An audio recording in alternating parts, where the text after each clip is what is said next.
needed investors this year because we're behind the scenes very confident we cannot make our money back on the event. We will be lucky to break even. So, ladies and gentlemen, the updates to do with Anisa, iDubbbz, and Creator Clash over the past month have been insane. Probably some of the most insane in this situation. And like I've done a lot recently, I'm putting all of the videos over the past month on Creator Clash, Anisa, and iDubbbz into one big video. This makes for easy viewing if you just want a video to put on in the background whilst you're studying, and as well, it makes easy viewing for people that have no idea about the situation and want all the information condensed. So without further ado, I hope you enjoyed the absolute chaos which has been the past month for Creator Clash, Anisa, and iDubbbz. And she walks up to Ian and she goes, "You're hungry." Last night on the live stream, H3 or Ethan Klein had the opportunity to speak to iDubbbz's former coach for Creator Clash, Coach Mike. You already know this interview is going to be amazing and some really dirty stuff is going to be revealed on iDubbbz and Anisa because iDubbbz preemptively messaged Coach Mike this. "Hey Michael, not sure if this is clickbait or not, but saw your face on the H3 podcast thumbnail. Let me know if it's real and if you want to talk. I'm hoping it's just some clickbait because I'd happily talk to you if you had unresolved feelings about me and Anisa. You know it's bad when iDubbbz or basically anybody is doing damage control before the damage even occurs in the first place, because iDubbbz knows that Coach Mike knows a lot of stuff, lots of embarrassing details that of course he did actually reveal in this interview, and we've got a lot of clips to dive into, so without further ado, let's dive into this. Yeah. She's fine releasing everything, but she won't talk to him about it. I'm just like, what the hell? Yeah, and like I didn't Hold feel on, like guys. it was my I gotta face. sit on that for a sec. He stunk up the gym so bad you had to move him away from people.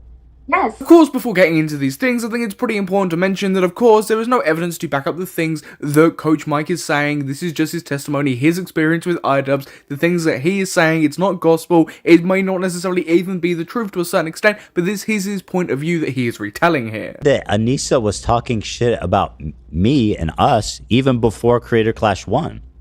Yeah, she had said, like, I forget what she said, like, but she had said that she didn't like associating with you guys for some reason, but then like you had been doing better. Genuinely, if that isn't the case, I'm about to use my favourite word in 5, 4, 3, 2, 1, that would be genuinely insane, because of course, lots of the promotion for Creator Clash, the original event, relied heavily on H3 and the H3 podcast. Something. It's alleged by Anisa herself that Ian has both bad breath and he shits in his pants frequently. Do you have any data on that, having been in close proximity with him? No. Ian. I don't want to just talk shit about him, but like there would be times, for example, before the first event where he was talking about getting tonsil stones. Yeah. And he was saying he was going to get strep throat because he had tonsil stones. Ew. And I said, Ian, tonsil stones don't cause strep throat. Tonsil stones are because you're not brushing your fucking teeth. Now, whilst there is quite a bit of useful information that Coach Mike relays, a lot of it is just genuinely his disgusting experiences with iDubbbz and his poor hygiene or lack of hygiene. Not necessarily, you're not just going to immediately believe this, but then you remember all the shit that Anisa has been talking about iDubbbz over the past couple of years, like his bad breath, you know, shitting himself, that type of stuff, that, you know, this becomes slightly more believable. And so he was like, oh, okay, hygiene. And I'm like, yeah, fool, like, you need to brush your teeth, and he's like... Wait, hold on, that's... Genuinely, unless iDubbbz is a genuine retard, there is literally zero context here where an adult person should be telling another adult person that they should be brushing their teeth, especially in this context of your trainer or your coach telling you. Sent us. It was the day of training for one of the CC1 or 2. I can't remember which one. And she sent us a video, a photo of his tongue. And she said, oh, I think he might have like bad breath and it's causing... No, tonsil. Wait, she said tonsil stones. Hold on. Go back. Why did she send you a picture of his tongue? They thought it would show us that he was gonna get strep throat. Yeah, so he couldn't come. And I'm like, because they were trying to say he's gonna get sick before the event. And it can happen if you train too hard before an event. A lot of this stuff is just crazily humiliating for iDubbbz. A lot of it paints him and Anisa to be these disgusting individuals. And what you're about to see as well, a lot with Anisa, is from Coach Mike's point of view, Anisa is a very controlling individual, apparently. I mean, I would love to see how Anisa and iDubbbz would respond to this, how they would tackle this, how they would dismiss these claims, because I just don't know how you do, because this is just genuinely humiliating. He and Anisa did in fact pay for Hassan and all of his compatriots to travel to and stay at Creator Clash 2. Yes. Yeah, so they were talking about that long before, about how they had to fly in all these people. Again, if what Coach Mike here is saying is true, which I think this is pretty believable, the use of "I had to" is just hilarious to me. It much screams to me how iDubbbz was trying to excuse the parties by saying, well, you know, they really boosted Creator Clash 1, we actually have no proof of that, and then Creator Clash 2 failed horrifically, but, you know, we did it anyway. First of all, they rented the hotel for over 300 creators. And flew a lot of them in. When the first year it was much more scaled back. We just had a couple floors of like some place, like a nice suite place, but it wasn't extravagant at all. And then the second year they did that full hotel for 300 creators. They flew a lot of people in. One of the people they flew in was Froggy Tonic, and they flew him in from France. And for people who may not be familiar with this situation or Creator Clash, and you've just randomly decided to click on this video and made it this far into a topic that you have no idea about, of course they're talking about Creator Clash 2 here. You know, the event that made zero money for charity. The quote-unquote charity event that made zero money for charity, because they were spending on this crap. They flew in a lot of people. They rented out the whole hotel for 300 creators. And when we asked them if Ian's dad was going to be there, because he was there for the first event, they said they couldn't afford to fly Ian's dad in. It was too expensive. Yeah. Well, at least we know that iDubbbz is morally consistent with his beliefs. You know, flying in Hassan, Denims, and all these other content creators goes over not only charity, but flying in family members. Don't worry, it wasn't just the kids with cancer that got stiffed, it was also his family. She was hitting on one of his sparring partners and was obsessed with him and gave him a VIP pass to the event. A lot of his sparring partners got the passes, but she definitely had a big crush on one of the guys that would come in and spar with them, because anytime they would spar, she would just be super into it. I mean, seriously, at this point, iDubbbz and Anisa are never escaping the cuck jokes, or the jokes that Anisa owns iDubbbz to a certain extent. Like, a few years ago, those jokes were overused, right? They didn't really mean anything. Now, they're great again. They're back on the market. Ultimately, I don't know how Anisa and Ian even respond to this stuff in the first place. I don't know where you start. Because how do you respond to this type of stuff without making yourselves look even more humiliating and opening up all of this stuff to a brand new audience that possibly didn't see this? And watch every moment, and then even if he would like beat Ian up, she'd be very into it. And then I want to say that I want to say that before. So Anisa never gave shout outs to Michael training Ian at all, but she put out the first video of Ian like getting rocked in sparring when Ian was sparring with her crush. Yeah, it was our friend Gabe. She shared it. Yeah, and we have a clip too. You guys can share. I would call him Gorgeous Gabe. The way Coach Mike and Kate here talk about iDubbbz and Anisa, and a lot of the next clips we're about to look at, it just seems like iDubbbz is this poor, helpless individual. He's just there, this scrawny little golem creature that's just been tied up, and Anisa's just there, like, bullying him, and he's a type of victim. And afterwards, everybody's hanging out, and she walks up to Ian, and she goes, "You're hungry." Yes. And then so they had to leave because Ian was hungry. So she tells Ian when he was hungry. We're like, what the hell? See, this bit thoroughly confused me, because last time I checked, Anisa said that she was the one that was kept on a tight leash by iDubbbz, not the other way around. You fuckers that are looking at this right now, I know that you would fucking cry if I said something to you in real life. I know you would cry. How do I know? Because I've done it to one of you fuckers in real life, and you have cried. Ian keeps me... This is the truth, okay? Ian keeps me on a leash. I guess Anisa, the unhinged leash Jehomer, is actually Anisa, the unhinged unleashed Jehomer, and iDubbbz is one on the leash, because why are you going up to him and telling him you are hungry like he's a dog? For that second event, so I tell him he needs to do 2-a-days. This is like 2 weeks before the fight. I'm like, we need to do your 2-a-days. And I said, my brand is at stake. Well, he went and told Anisa that I told him my brand was at stake. So the next day, she comes into the gym super mad.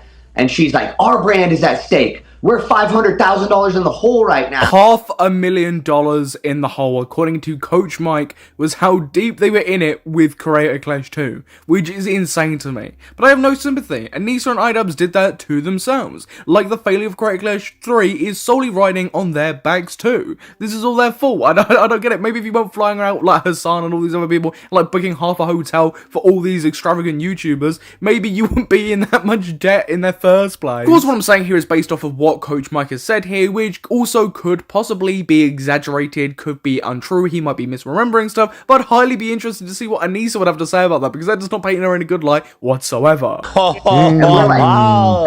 wish I knew that. I wish I knew that at that time. I think a lot of the fighters would have liked to have known that. I don't think none of them needed to be in the dark about that, you know? Yes, completely. Well, and that's the thing. They said you guys didn't promote enough, but they weren't honest about the fact that they were spending the money from the ticket sales on the hotel, on flying people in, on all these other things. But again, it comes down to the complete lack of transparency for basically all of the Creator Clash events. Creator Clash 3 has been riddled with zero transparency and with zero communication. It's something that is still plaguing the event, and it's the exact same with Creator Clash 2. We're still finding things out about Creator Clash 2, like just now. The interview last night revealed loads of details about Creator Clash 2 that nobody had any idea about, and the fighters probably didn't have any idea about. So those decisions, the gala decisions, were made while in the red. Yes. I have a question about that. So she was like, we're already down 500,000, and she still had time to cancel stuff when she said that. Like, how before the event was that? Yeah. I mean, it was 2 weeks. It was 2 weeks before the event. I mean, they knew she they could have made some last minute moves. Yeah. They knew they were 500K in the hole long before that, right? That's just when they yelled at us about it. Again, regardless if this is the truth or not, this is a shocking claim that Anisa and iDubbbz very much need to respond to. Because if that is the case, that changes lots of the context around Creator Clash 2 and makes it even more disgusting and despicable and just insane that you would then do Creator Clash 3. We found out it was a red carpet event that they flew Getty Images in for. So they straight up flew Getty Images to take pictures for the event. Great thing about this interview as well is there are so many moments that if they do turn out to be true, and I mean, even not at this point, it's over. I mean, nobody is going to believe iDubbbz and Anisa, whatever they say, unless they come back hitting with hard evidence and proof, because they are known liars at this point. They are people that have covered up things, zero transparency, zero communication, and have lied about multiple things. But lots of these clips you can clip up now, and you can post to all those people, like Jay Lorray, who are saying, oh, you're attacking a charity event, you're attacking a charity organization, when this is what was going on. And I said, hey, is there a gala? And they said, oh, you guys don't even worry about it. You don't have to go to that. And I said, what? This is what Anisa said. And I said, what? And I said, well, some of the sparring partners got invited. And she said, I don't know how they got on that list. They weren't supposed to be on the list.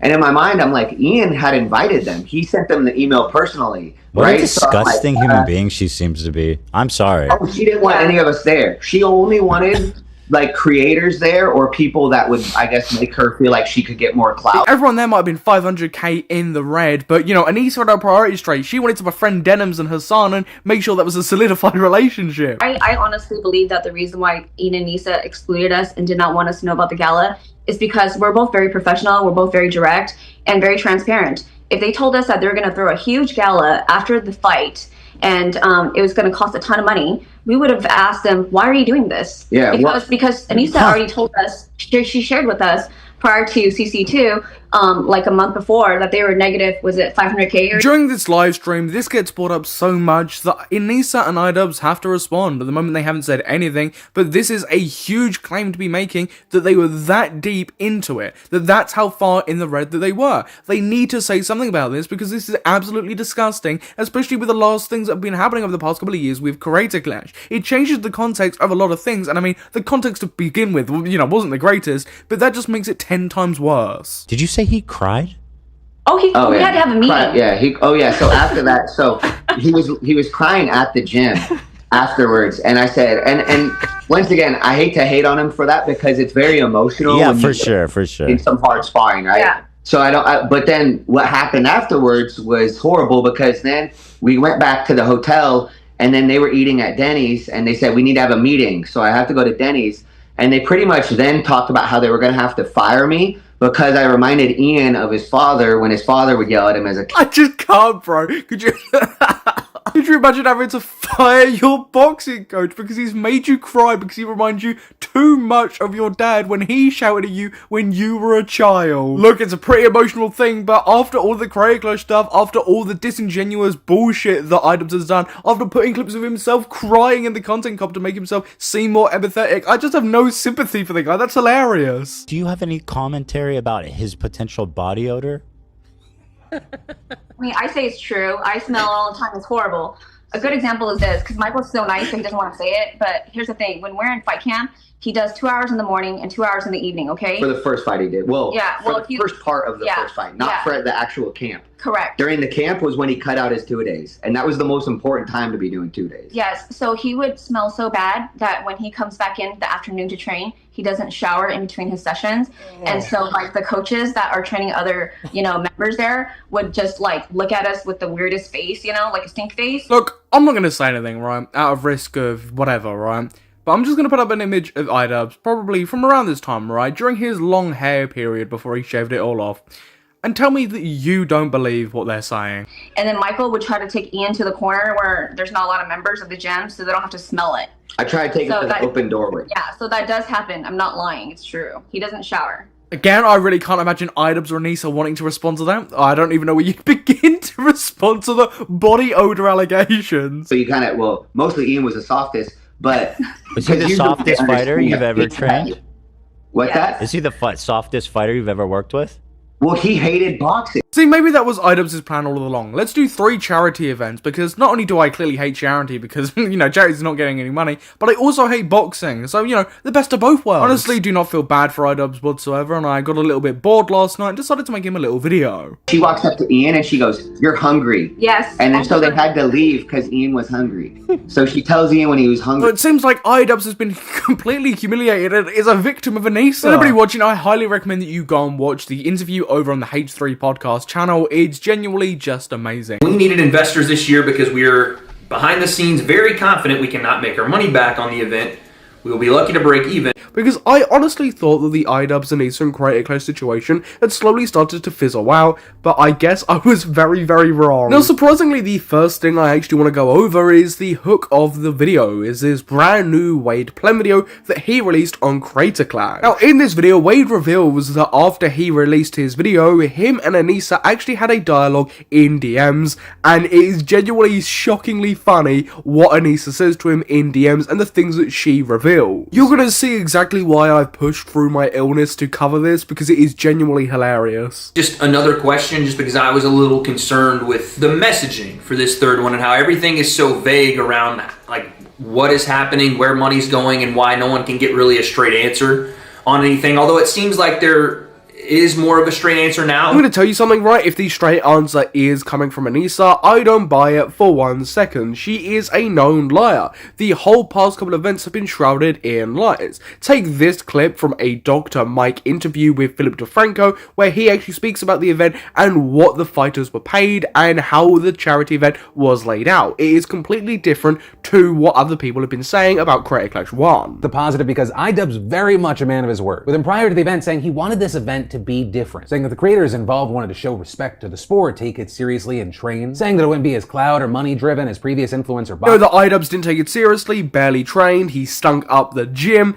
and as well, on top of that, it turns out that Creator Clash might be a little bit more money hungry than everyone first thought. The people that were training pay for their training out of pocket? So the way that the event is organized is 75% of the profits of the event itself will go to the causes that Ian designated, the American Heart Association, the Alzheimer's. Will it? Because this is the first I'm hearing of this, and I've got to thank Nicholas DiOrio for actually going over this on stream, otherwise I would have no idea that this is something that Dr. Mike said to Philip DeFranco several years ago when Creator Clash 1 took place, because this isn't what everybody else was saying. Some people were saying that this was all the money from this event went to charity, that that's what's being raised, but here Dr. Mike is saying something entirely different. Association.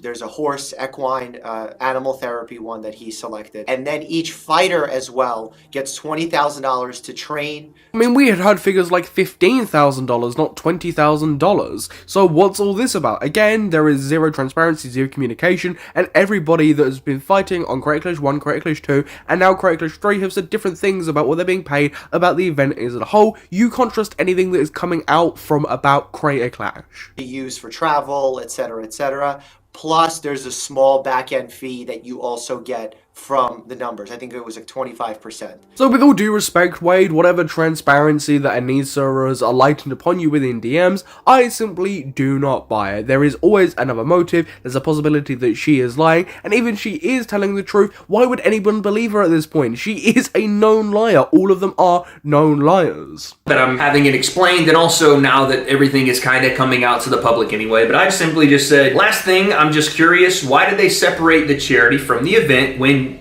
people left? All right, I guess at this point, it needs to be communicated that I'm speaking to Anisa. And I think it's very obvious why they did the GoFundMe, Tiltify, whatever link instead of making it an actual charity event. If you can really call Creator Clash in its entirety an actual charity event whatsoever, because I really wouldn't at this point. It's a quote-unquote charity event. It's because they had zero faith in this making any money back or any money actually going to charity. So this is there to say, look, we did something. You're like, it's not a crazy thing. From what I understand, no one that buys a ticket or the pay-per-view is actually paying for a percentage to go to the charity. Instead, it's a different fundraiser. That was something I didn't understand because they're still calling it a charity event with none of the actual money going to the charity. Because it's not a charity event, it's a for-profit boxing event with a charity link plastered there that you can if you want to, you don't have to, because all the money of the day is going to Creator Clash and anybody that is working there. It isn't going to charity anymore, it's not a charity boxing event. And Anisa is about to give the most cope answer you've ever heard, and an answer that iDubbbz and loads of other people have been echoing that are on their side. Unless I'm misunderstanding how it works. And they said yes, so traditionally charity events, most, if you look up popular models, are done this way. Okay. But one, the overwhelming majority of those events won't call themselves charity events. They will say that this event has a charity aspect that you can donate to if you would like to. There'll be more transparency there. Secondly, if other companies were doing this, they wouldn't have all their promotion be around the fact that this is a sole charity event and have people coming out saying that yeah, all your money is going to charity, because that's simply not the case. That's not what's happening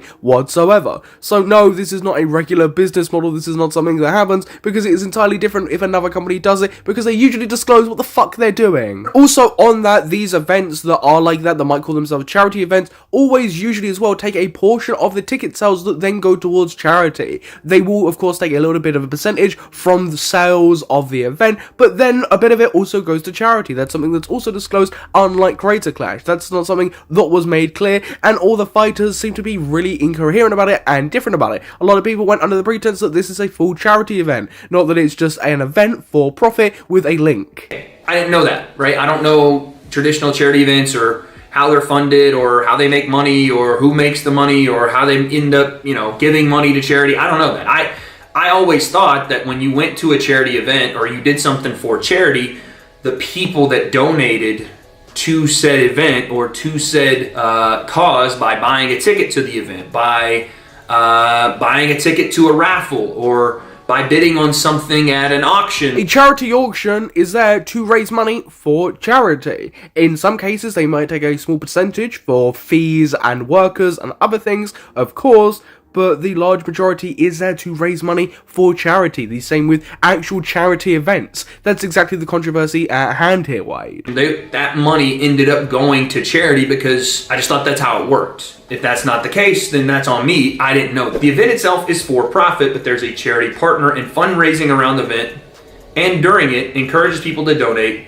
You can't call yourself a charity event if the extent of the charity work you're doing for the event is telling people to click a link and to donate. That no, you don't have to if you don't want to. You don't even have to watch the event. You can just donate if you'd like to. That's not a charity event. I can go and donate to a random charity, a random stand up to cancer charity or whatever right now, but that doesn't mean that you influence me to go do it. That's basically what you're doing right now. It goes back to, Hassan reacting to this content nuke that Ethan Klein had made. Yes, it's going through the Tiltify link. It was to raise money for charity, but it's not in the name of Creator Clash. It's not an actual thing that Creator Clash helped with or did. It's not the event. It's just Hassan has put that link there that is tied to Creator Clash for people to go and donate. That's not something that Creator Clash did. That's not something Anisa or iDubbbz did. That's something that a content drama did. Like, it's completely different. If they pirate or don't want to watch. And again, I get it. Like, pay-per-view is a dying model in the combat sports business, and pirating is a massive issue across every single combat sport. It's no secret that people pirate events. Like, it's bad. This was also one of their huge copes as well for Creator Clash 2, that Creator Clash 2 failed so catastrophically, not because of their own actions, not because of the overpriced galas, the fact they were 500k in the hole, but because of piracy. But I do honestly wonder how many people who bought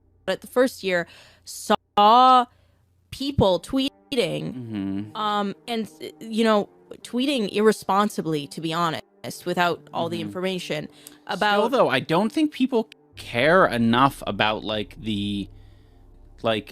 it maybe justifies in their mind a little bit more to do the pirating. Yeah. But I don't know. 3 million. They estimated it was 3 million people pirated the event. Well, 1.3 or 1.3 to 3 million, I think, was the But yeah, Anisa, that's exactly why the events failed. Not because you've outrageously spent elsewhere, thrown these expensive galas, flown people out, hired a bloody hotel for all of this stuff. No, it can't be because of that. It's because every single person that could have possibly been watching this event just decided to pirate it. It's completely their fault. Because Anisa, what did you say about this event? What did you say you did and, you know, everyone else did for this event? We did everything we could right, and we cared, and like I felt like we provided a fantastic product. No, it couldn't be possibly you or iDubbbz's fault. It couldn't be anything there. It couldn't be the overpriced stuff that you were paying for, how badly in the hole you were with this event. No. Zero accountability to be taken there. By the way, these are the same people that told Ethan Klein to take some accountability. The UFC has a card this Saturday that I can almost guarantee is going to be pirated by the 12 or 13 to 30 mark. A lot of people that understand how to use the internet are just going to bypass any paywall to get the content they want because it's easier and it's cheaper and it works. They said we switched to a charity format for 2 reasons. One, and the biggest reason in my opinion, the event isn't a moneymaker. Anisa, I've got to ask, right? If you and iDubbbz didn't think this event would be a moneymaker whatsoever, under any pretext, in like any context, whatever, why would you do the event? Why would you do a third Creator Clash after you saw the catastrophic failure which was Creator Clash 2? Why would you then go, yeah, I don't think this event's going to make any money, it's not really a money maker, but I'm going to do this event anyway? Clearly with pirating and the slow decline in interest in YouTube boxing, fair. Still using this piracy excuse? No, I don't think it's that. Yeah, people are probably going to pirate, people did probably pirate for Creator Clash 2, 100%, but you can't put all the faults of these events onto that. That is completely unfair, and if you know that the interest in YouTube boxing is dying down, and that nobody gives a fuck anymore, why are you doing the event? This is something you should take into consideration and go, okay, if Creator Clash 2 failed when the interest for creative boxing was there, why would we do it again when it isn't there? We knew if we kept the format the same, we weren't going to guarantee any money for charity. This shelters the charity and ensures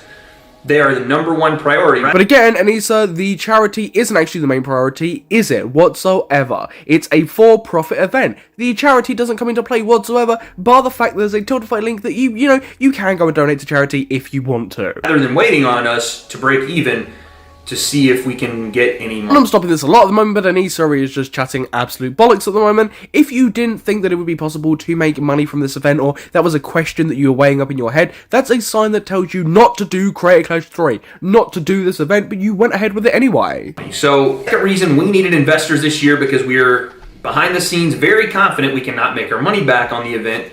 We'll be lucky to break even. We'd be lucky to break even. We're not going to make our money back. Why would you continue doing this event? Why would you do this event in the first place? This screams to me the clip of iDubbbz from his most recent concern trolling video where he says this. It was revealed with the change of ownership that Anisa and I, because we're 1/3 ownership of Creator Clash the business, that we were getting 34% of the profit share. We weren't anticipating this event doing well. Like, we wanted to do well enough to pay back the investors, of course. So that's one of the reasons that we were, okay with the profit share thing. Why would you do this event? That is genuinely my question, and I don't think we'll ever get an answer to that because these people are absolutely insane. That is a genuine question. That is the only question that I'm currently asking in this moment. There are 1,000 other questions I could be asking to do with Creator Clash, but the biggest one should be, why would you do this if this was all the things that you were thinking at the time? It makes zero sense. Investors were willing to invest for exposure in the hopes that maybe in a few years anti-pirating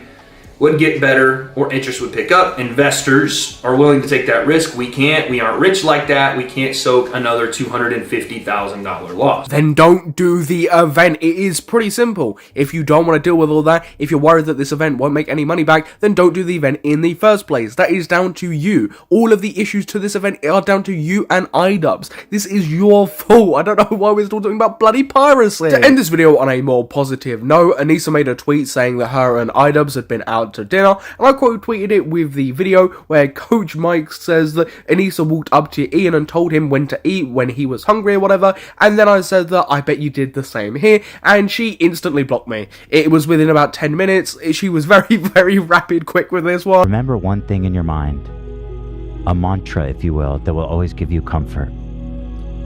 Say to yourself, hey, at least I'm not iDubbbz. Thanks for watching, everybody.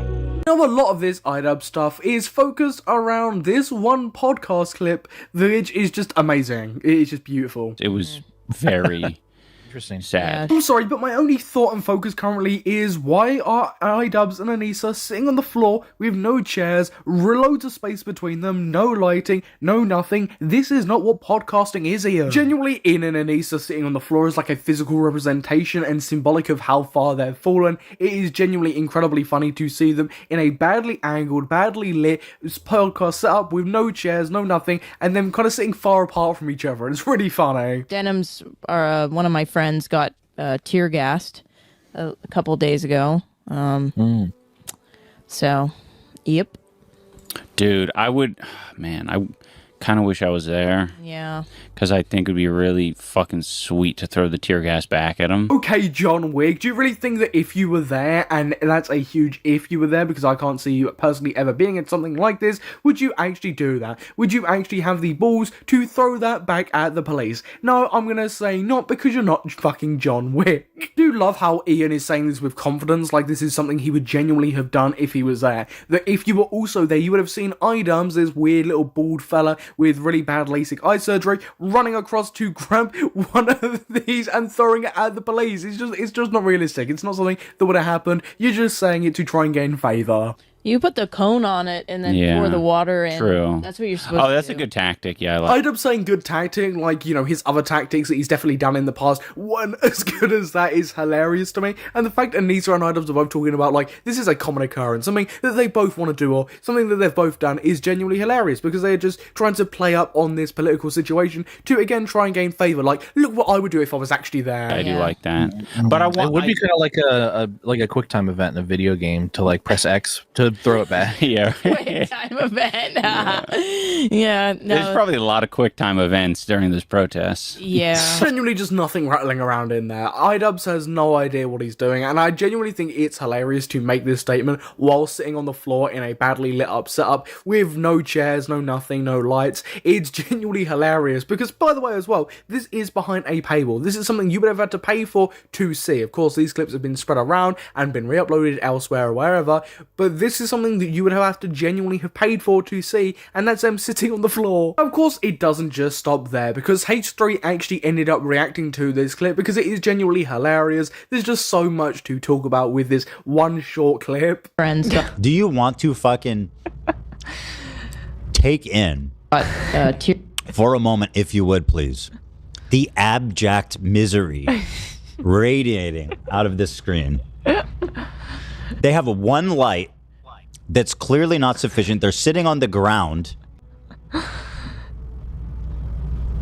Does unironically look like one of those hostage videos that would be ended up posting to Reddit, because they are just in a weird blank room with a couple of microphones sitting on the floor. They don't look very happy whatsoever. They don't look happy to be there, and then they've decided this is amazing quality, this must go on our Patreon that people genuinely pay for. I mean, to be fair, at that point, if you're paying for iDubbbz's and Anisa's Patreon, that's more on you than anything. It's almost impressive. Like, if we were to shoot a sketch and we would be like, okay, we need to make the shot look really sad, how do we do that? Here's the vibe. We've lost everything. We hate each other.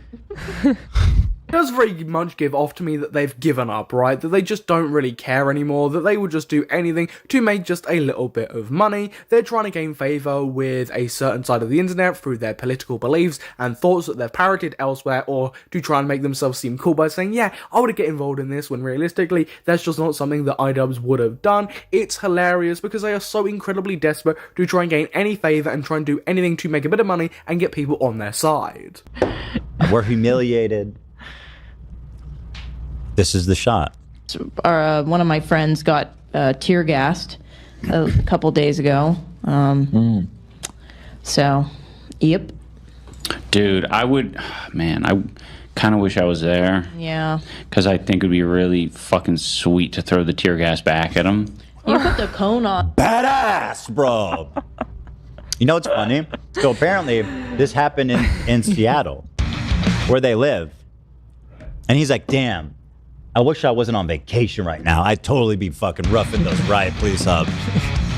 Fucking sick, bro. This guy's a revolutionary. It's one of those things where you say that, oh yeah, I would have 100% done that, when you just 100% know that you wouldn't have done that. Everyone knows you're bullshitting. You're just saying that to gain favor. You're just saying that to make yourself look cool and, you know, join in the crowd and what some people are saying. That's very clear what iDubbbz trying to do here, because, yeah, he wouldn't do this. This isn't something that you would catch iDubbbz doing. You wouldn't see it on the news, iDubbbz doing anything like this in a crowd towards police. That's just not something that would genuinely happen. He's saying this to, you know, try and gain a bit of favor, seem cool, seem rebellious, you know, not go along with whatever the police and government are currently doing in America. He's trying to rebel. All of this is just done out of desperation because he's got nothing else to do. He can only be desperate. My heart goes out to you, Ian. Psych, fuck you. Call him up. Get Gabe on the horn. I can call Ian. I don't think he's blocked me yet. Oh, you're saying get Gabe on the phone? Yeah. You think Ian would answer if I called him? There was genuinely no way Ian would ever come on to the H3 podcast, and as well, in reference to Gabe, this is a great jumping on point for lots of clips that have been circulating recently about Gabe and Anisa. This goes back to what Coach Mike said on H3 stream, and loads of these clips have now been resurfacing and circulating online, where iDubbbz seems very, very unhappy about Anisa consistently talking about Gabe. I did not do my hair myself. I got it done by actually Ian's sparring partner. Yeah. Yeah. Ian's sparring partner actually does both of our hair. And he is awesome. He started cosmetology school in 1996. You want to advertise yet, but are there any guests that you have your eye on? Maybe? I want to get Ian's hairdresser. Yeah, that would be a good... It's just so funny. It's the face of a cucked individual, a very, very, very, very sad man. Somebody who very much does not like this guy, Gabe, and these clips are genuinely hilarious. They've been circulating around, and that's what a lot of this iDubbbz drama has been about. It's just been the fallout of what Coach Mike has been saying, because iDubbbz and Anisa really haven't even bothered trying to respond to any of it, and when they get pushed on anything, they just decide to block people now, which is just amazing. Got my hair done. It was at a salon, but it was by Ian's sparring partner for boxing. I love that fact. Yeah, it's just such a fun fact. Yeah. He's been a cosmetologist since 1996. It's very clear Anisa has a crush on this guy, you know, he's constantly bringing up the same story, and it's very clear what iDubbbz thinks. He's huffing and puffing, and he does look very, very, very frustrated, and it's hilarious, because iDubbbz would always deny this. This is something that if anybody ever pushed him on, and he actually ever decided to respond, he would almost certainly deny all of this. Yeah. Yeah, I'll probably stream on Wednesday. I'll probably be getting my hair done. Anisa will get her hair did. I don't think I've ever received a nice hair or I like your haircut compliment from a person, period. I gotta pick Anisa up. She's stranded at the mall right now. She thought she could get her haircut and then go mall shopping after. Our hairdresser walked up to us, who's also Ian's sparring partner, when we were waiting to get our haircut. It's genuinely hilarious. I know I'm playing all of these clips and I'm basically saying the same thing, but it's insane how much she talks about this guy and how very, very visibly sick iDubbbz is getting of it, and how he's very, very clearly jealous and just cucked over this. And it's got to this point where people are bringing this up, talking about this, showing this off, because iDubbbz just seems like a very mistreated person in this relationship, and it's hilarious. And I honestly don't know why I'm apologizing to you, the viewer, because you're probably enjoying these clips. They're incredibly funny clips. They very much show off Anisa and iDubbbz's relationship, and if you have seen them before, you'll probably enjoy seeing them again because they're just that good. He was like, Ian, you're allowed to smile. Because you also just you feel like a loser. Like, even now, I'm pretty good friends. I'm friendly with my hairdresser, but, you know, I don't feel uncomfortable or awkward around him, but I do feel like a loser. I'm like, he probably has great conversations with everyone except me. I'm like, I'm probably talking too much, or I'm not talking enough.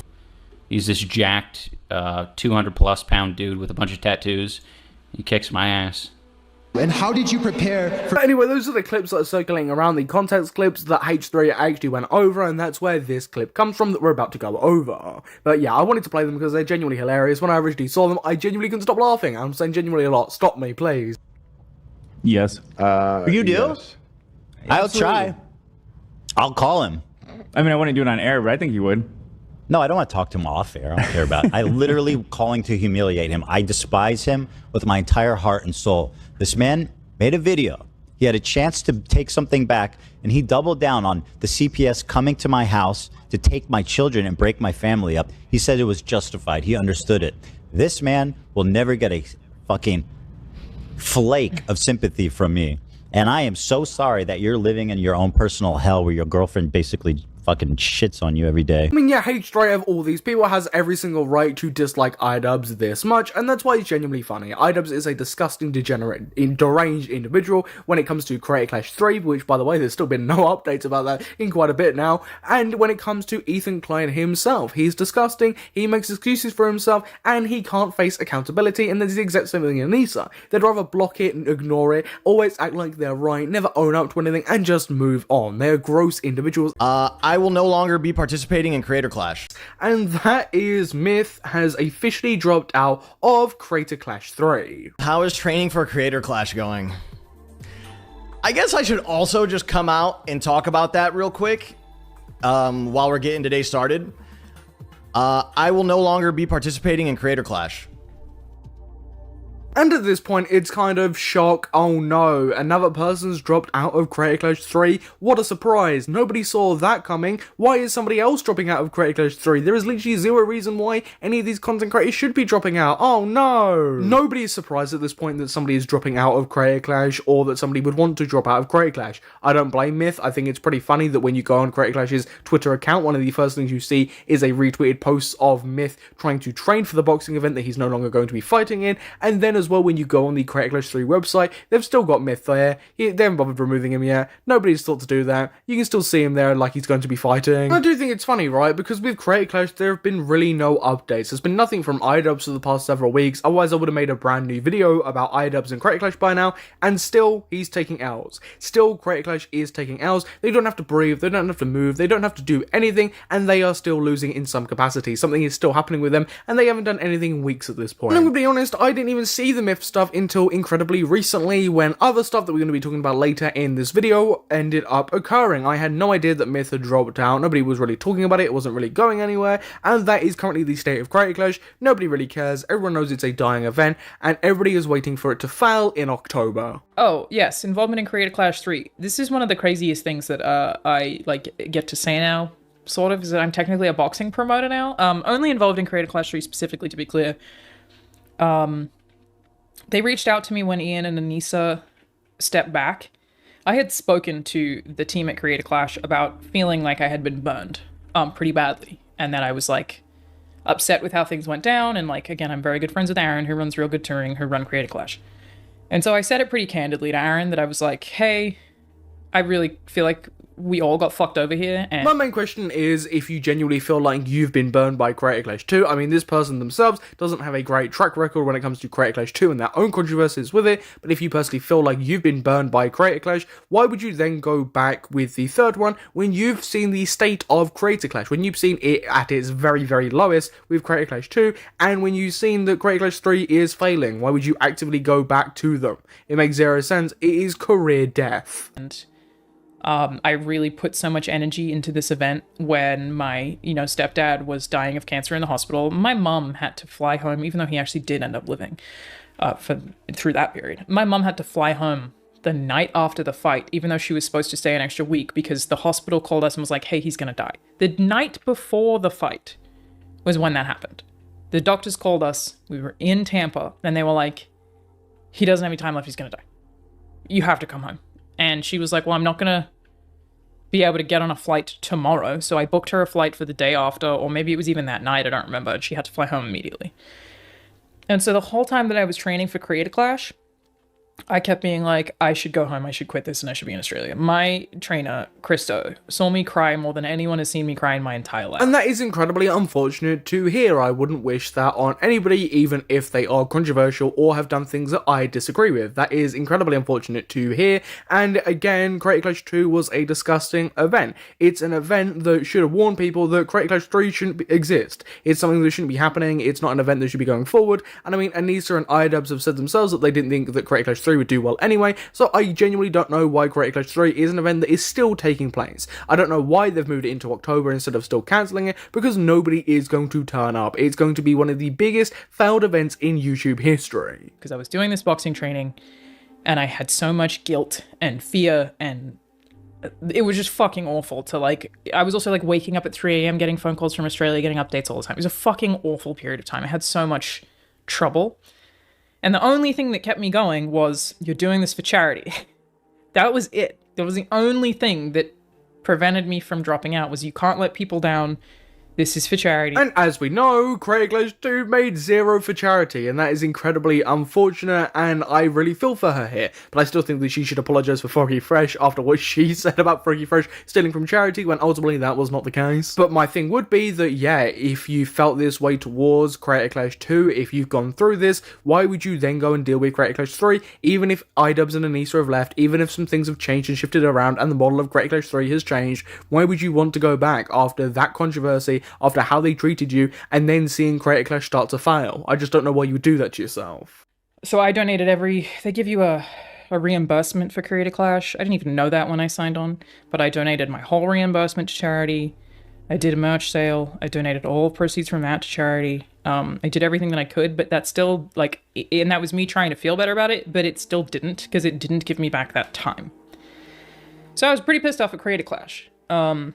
And again, told them that. And I also, there was just like some handling stuff that like, we didn't find out that it didn't raise money for charity for a pretty long time. Which, this is insane to me, because if we are going to be believing what Coach Mike was saying on H3, that before the event, they already knew that they were going to be 500k in the hole, you might have thought that they would have told them sooner, that they might have told them immediately, as soon as they knew that, yeah, this isn't going to make any money for charity whatsoever. As we all know, iDubbbz, Anisa, and Creator Clash have a huge transparency problem that still to this day they struggle with immensely. Like, I think that maybe, I don't really know, maybe Ian and Anisa were like scared to tell us or something, but I didn't even find out through them. I found out through one of the other fighters, and I was like, what?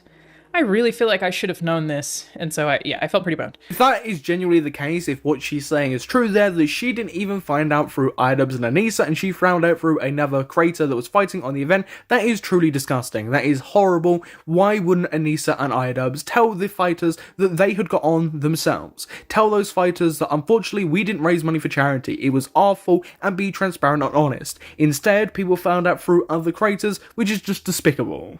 So then they reached out, because I'm still friends with a lot of people who work behind the scenes there, and I still love a lot of the people involved in Creator Clash. And they were like, hey, since Ian and Anisa are no longer here, we're trying to like get people together who believe in the brand to like become sort of figureheads. I do love the emphasis on, you know, these people have left now, you know, iDubbbz and Anisa, you know, the people that have ruined the event previously, you know, come back to us. I don't know why you'd want to. I don't know why you'd want to represent Creator Clash after what happened with Creator Clash 2, even if that wasn't your fault, and what's been going on with Creator Clash 3. I don't know why you'd want to represent that, and I don't know why you would even believe in the brand after what happened with Creator Clash 2. I don't want to phrase this poorly, because I'm aware that this is the kind of thing that could get clipped and, I don't know, put on H3 or whatever, but, basically I was like, okay, well, I have questions. And so I, like, when they called me and I was very candid, I was like, hey, wasn't happy with how this went last time, would not have done it again. Feel like I got kind of fucked over. And they were like, totally. And that's why we want you to talk about this, because we agree that mistakes have been made and that we want to fix them and get it back on board. And I was like, okay. No, we agree as Creator Clash. We absolutely ruined you, and that's why we want you back on to show, look, we've changed. Look, we've even got somebody we've previously fucked over back on Creator Clash. We're changing. See it? I mean, it absolutely reeks of desperation that they're trying to tell everybody, look, we've changed. Look, but trust us, we've changed. We've got other people that we've also fucked over back on the event, so that must mean we're changing, right? If there's a world where this event becomes what I thought it was when I signed up for it originally, which is it's supposed to be creators getting fit, which is a thing that I've always been very behind, sharing that with their audiences, encouraging people to get fit. A community event where you are doing an extreme sport and that requires so much trust in each other, and fucking raising money for charity. Well, I mean, Creator Clash 3 isn't raising any money for charity. It's got a little Tiltify link at the end where, you know, you can donate if you want to. That is separate from the event. I mean, God, it has raised more money from Hassan watching a content nuke from Ethan Klein than it has actually by the event. The event isn't raising money for charity. It's got a little donation link next to it. Running an event that was in that Tampa arena is so expensive. Those overhead costs are huge. So expensive because it's so big. And part of why it didn't raise money the second year, because again, obviously I asked them that before willing to even have anything to do with the third year. I was like, explain this to me. How did you fuck this up and how are you going to prevent this from happening again? And it was really just that they used the exact same model that they used the first year and didn't expect it to not work the second year. Projections said that they would do the exact same thing and they didn't. Or having lots of costly passes, flying people in, spending it on entertainment and other things probably didn't help with making that money back. And also when you're already 500k in the hole, yeah, you probably fucked over just a little bit. It's a tough one to... Like, I wasn't happy about there being two parties. Like, I didn't feel good about that. I was like, we didn't raise money for charity and there were two parties? Really? This whole hotel? Really? But I guess, like, the idea is, like, when you do something like that, you're trying to get influencers to go and take photos, and then it raises money, and then the next year can get bigger and bigger. But it just doesn't. If a party happens after the event, how can that raise money for the event that's already ended? I don't get this logic. It's heavily flawed, especially because then that means you're building up for next year's event that might not ever happen, and especially if you lose money for charity, then, well, you're fucked. Like, exactly what happened. It counts. What does profit even mean for a charity? Well, Creator Clash is not... The event itself is not a charity. It's a boxing event.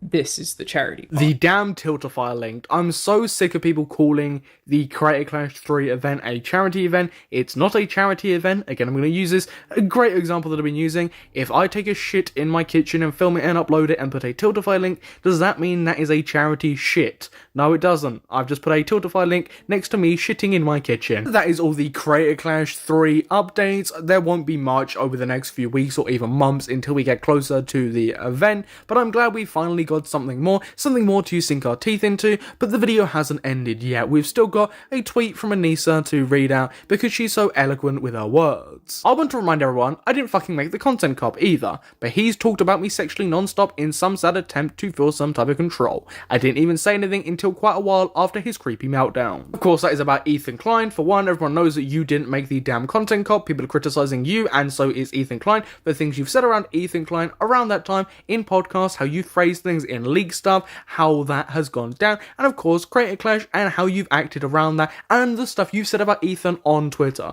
All of this stuff that you've said that has sparked from the content cop. Just because you didn't make the content cop doesn't mean that you can't be held accountable for the other things that you've been saying around the same time. And this kind of ties into a wide narrative. Lots of Ethan Klein detractors at the moment are just coming out saying that Ethan Klein is sexist, and it's like they're all in a big group chat just saying, yeah, we're gonna go after him with this now. In a text to Anisa, I was like, couldn't it have waited a couple months? Like, and then she said it had to come out then. Went on Lolcow Live, Keemstar's show, to talk about Creator Clash and lots of other stuff, which we'll be reacting to some of the best moments of that live stream.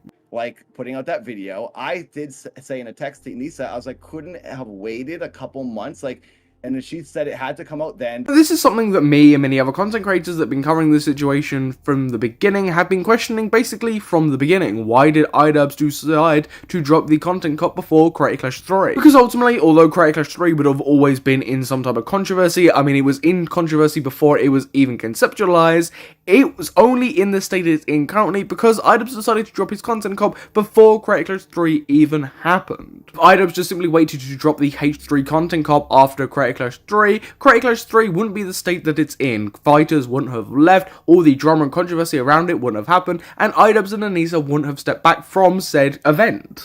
But I understand that too, because it's like, all right, you're passionate, the time is now, I'm inspired, I'm going to make this, I want to respond to what has been said topically. I mean, no, I will never ever get Anisa and iDubbbz's side here because it just makes zero sense to drop the content cut before Creator Clash 3. You have people on Creator Clash 3 that are directly related to Ethan Klein and people on that event that aren't going to agree with your viewpoints or how you're going about things. It makes zero sense. Even if you wanted to respond topically, this is something that they could have dropped after Creator Clash 3 and it still would have been topical. Ultimately as well, you would think that iDubbbz and Anisa wouldn't want to jeopardize their event because ultimately they know who is fighting on their event. They know that some of those people have ties to H3, especially because Anisa and iDubbbz have both said that, yeah, we didn't think we were going to make any money, we didn't think Creator Clash was going to do overly well to begin with. It was revealed with the change of ownership that Anisa and I, because we're 1/3 ownership of Creator Clash the business, that we were getting 34% of the profit share. We weren't anticipating this event doing well. Like, we wanted it to do well enough to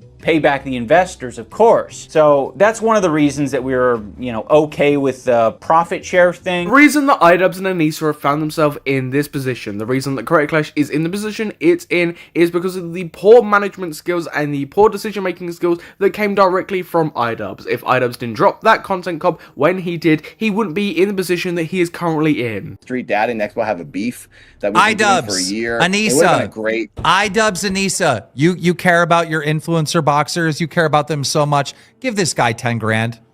Give this guy 10 grand. No. That's what I got Give paid. him $10,000. That's what I got paid. No, I'm serious. No, well, I'm going to get money for training. I could help you out. Ethan could help you out. There's a million people that can help you out, right, Dad? But the person that owes you money for all your time and all your troubles is literally Anisa and iDubbbz. Give him 10 grand. Again, this is something that me and many other content creators have spoken about, how badly mistreated these fighters have been and how bad loads of people feel for these said fighters. Imagine signing on to an event, being hopeful, and then the person that is meant to be running your event, iDubbbz in this case, then decides to drop a big content piece that absolutely blows your said quote-unquote charity event up in the first place, and then they abandon you, and then you find out as well that your event is getting postponed until October. And this is without all of the other details and the actual horrific stuff that was coming out about not only Creator Clash 3 but Creator Clash 2 as well. On top of all of that, I feel incredibly bad for the fighters, and I don't blame any of them who want to drop out or who have already dropped out.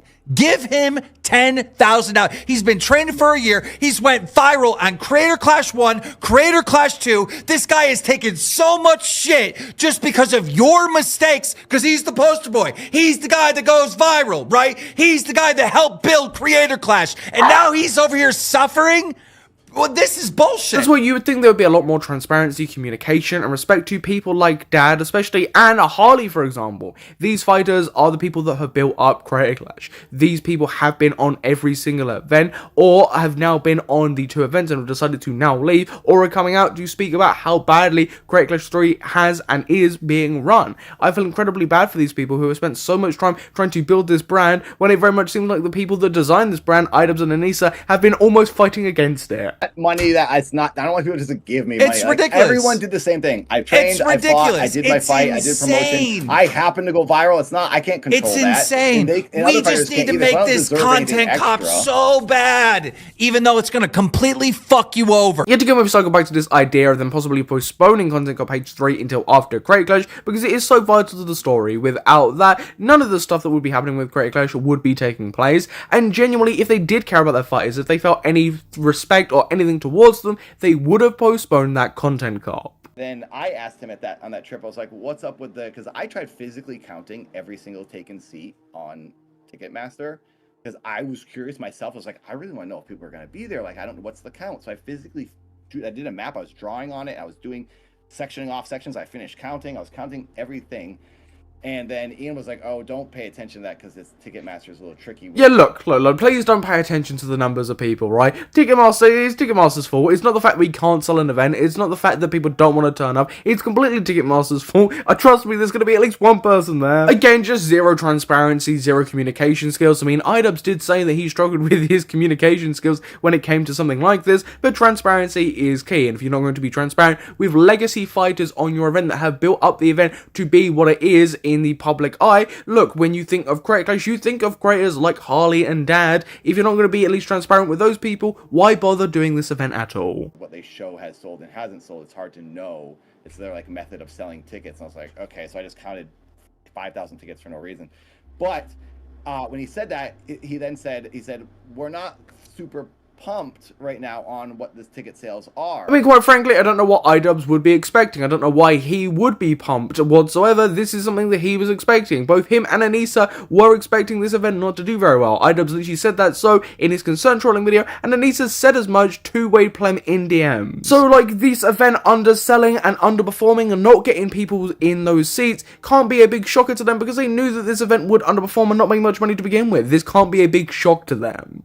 And then Ren and I both were like, okay, hopefully. Then Ian said, we do have things planned. We're going to do promotional stuff. We have stuff planned. We're not too worried because like towards the end is when people really go for tickets. So how it works, iDubbbz, I was under the impression that if this event was hyped up, if people were genuinely interested and excited and wanted to go to it, they would buy a ticket as soon as possible so they don't miss out. They wouldn't leave it to the last minute and possibly risk not getting a ticket if people were genuinely interested in going to this event. That is just a cope excuse and a lack of transparency when you knew yourself that this event wouldn't do well. I think it'd be really funny here when they're talking about promotion, if they're talking about the H3 content cop, you know, the thing that nuked the event in the end. That's the promotion they had lined up. But at that point, it hadn't been selling the same as the year one had. Year one was just like super, everyone got excited and it skyrocketed. So year two, it's hard to repeat that for any event. Understandable.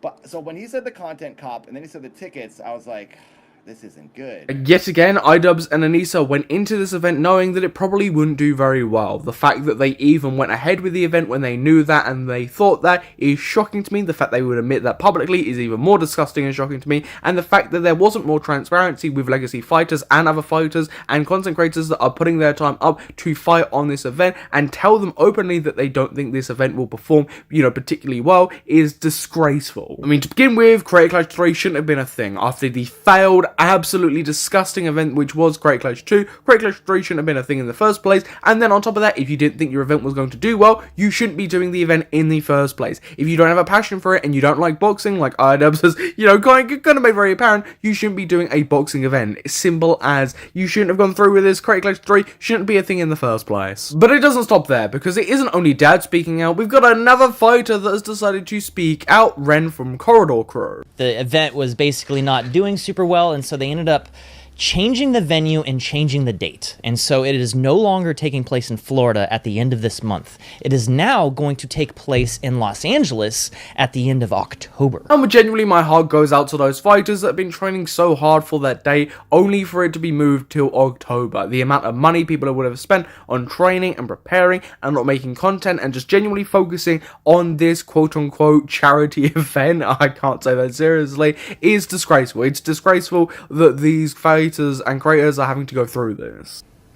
Yeah. October 25th at the Hollywood Palladium, which is a pretty sick venue, by the way. I've been there a few times. Yep. Is where I'm going to be boxing.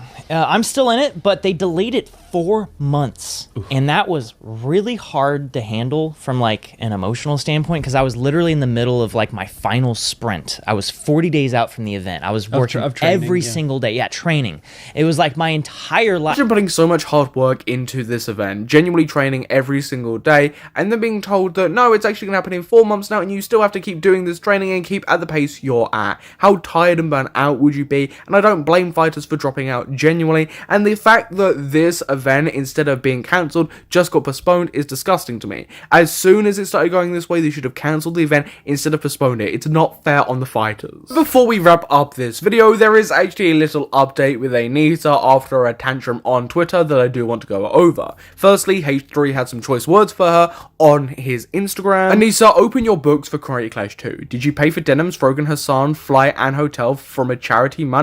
Did they fly coach or business? How much did you spend on the before and after party? I mean, to be fair, this is something that everybody wants to know. Everybody wants to know how much money they genuinely spent, because all we know realistically, if we are to be believing Coach Mike, is that they were basically $500,000 in the hole before Creator Clash 2 took place. A few weeks before the actual event took place, before the fights, before the boxing stuff, they were that badly in the hole, and I'd love to know how much went on flights, how much went on parties, all of that lovely stuff. I would love a breakdown. And Anisa, in response to another H3 Instagram post, wrote, "Hey Ethan, I'm not sure what you're referring to. Please write a concise paragraph explaining exactly what I did that warrants this harassment campaign. For one, calling out your shitty behavior and actions and critiquing you isn't a harassment campaign. That is called criticism after you have fucked up. And two, just scroll down your Twitter, see the things you've said in your podcast, how you've gone about this whole entire situation, and then hopefully you'll clock on." Say he cried?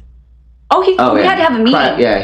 Yeah, ladies and gentlemen, that's been the past month of iDubbbz, Anisa, and Creator Clash 3 updates. Now, I'm not planning to make too many more of these compilation videos, it's just I'm doing the ones that have been most requested since I asked about possibly doing this, and this is one that lots of people have been asking for, in a similar vein to the iMalik's one. People just want one that's heavily condensed with all the information over the past month on this. So yeah, that's why this video is out there. I do hope you've enjoyed. Please consider liking, subscribing, and comment down below your thoughts, and I've been your host, Sam. channel, and I catch you in the next Stop Meal video. Goodbye.